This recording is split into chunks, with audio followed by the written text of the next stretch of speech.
तर slate of humanity हे काय आहे तर आपलं वेबसाईट आहे. तर हे प्लॅटफॉर्म आपण बनवलेलं आहे वेगवेगळ्या लोकांना एकमेकांचे रेफरन्स भेटावे म्हणून. तर ज्यांना खास करून एन्व्हायरमेंटवरती काम करायचं आहे आणि इनोव्हेशन्सवरती काम करायचं आहे अशा लोकांना एकत्र आणण्यासाठी आपण ही वेबसाईट बनवलेली आहे. जे जे लोक एन्व्हायरमेंटवरती काम करू इच्छित आहे त्यांनी यावर काम करावं असं माझी इच्छा आहे. तर नवीन इनोव्हेशन वगैरे सगळं आणणं आपण म्हणू शकतो की एक लेवलला जाईपर्यंत त्याला खरंच फंडिंगची गरज पडते किंवा लोकल सपोर्टची तरी गरज पडते.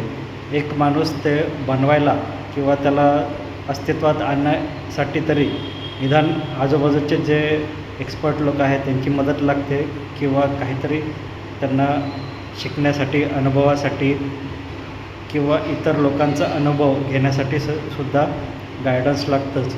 तर हे सगळं सॉल्व व्हावं म्हणून ही वेबसाईट आपण सुरू केलेली आहे. तर याच्यावरती रिस्पॉन्स छान येत आहे. तर या व्हिडिओप्रमाणे तुम्ही एकदा हा व्हिडिओ बघून घ्या. तर या व्हिडिओप्रमाणे म्हटलेलं आहे कोइंबतूरमधून जे लेडीज आहेत त्यांना 6,000 आतापर्यंत वाचक भेटलेले आहेत. तर त्यांच्या या पुस्तकाला छान आपला प्रतिसाद भेटलेला आहे. तर असेच वेगवेगळे आपले जे लोक आहेत ज्यांना एक्सपोर्टमध्ये काम करायचं आहे, नॅचरल याच्यात काम करायचं आहे, यासाठी आपण वेबसाईट बनवलेली आहे. तर आपण पाहतोच आहे ग्लोबल वॉर्मिंग वाढते. ग्लोबल वॉर्मिंग वाढल्यामुळे आपल्याला वेगवेगळ्या पर्यावरणावरती इफेक्टही दिसायला लागलेले आहेत आणि आपल्या निसर्गामध्ये म्हणतात ग्लेशियर्स जे आहेत साऊथ पोल आणि नॉर्थ पोलला जे बर्फाचे गोळे आहेत ते सुद्धा वितळायला लागलेले आहे. एवढे गरमीचे प्रमाण वाढलेले आहे आणि जर हे ग्लेशियर्स वितळले तर सगळ्यात पहिले आपल्याला धोका होईल तो आपले मुंबईसारखे शहर आहे ते पाण्याखाली जायला सुरुवात होते आणि पाण्याखाली जायला त्याला भले वेळ असला तरी आपल्याला आपल्या फ्युचरचं जे आहे जनरेशन आहे त्यासाठी आपल्याला पृथ्वीचं हे व्यवस्थित रक्षण करायचं आहे. तर यासाठीच ही आपण वेबसाईट बनवलेली आहे.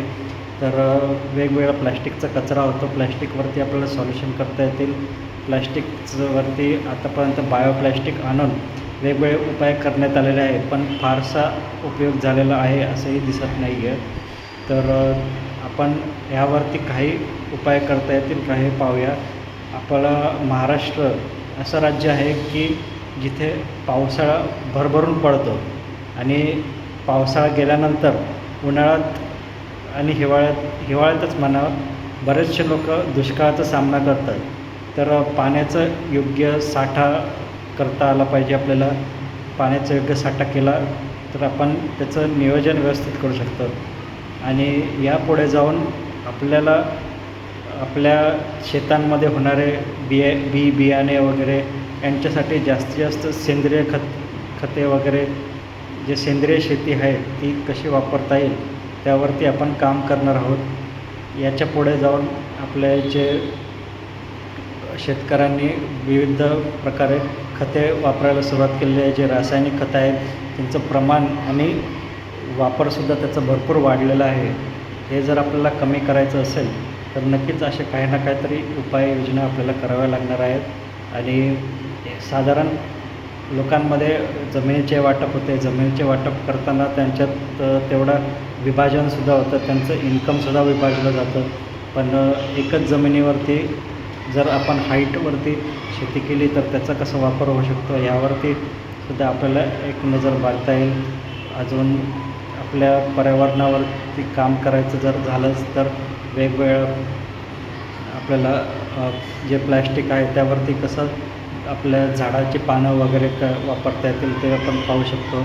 वेगवेगळे आपले वस्तू जे वापरतो त्यात नॅचर वस्तू जास्तीत जास्त यूज कशी होतील यावरती आपण काम करू शकतो.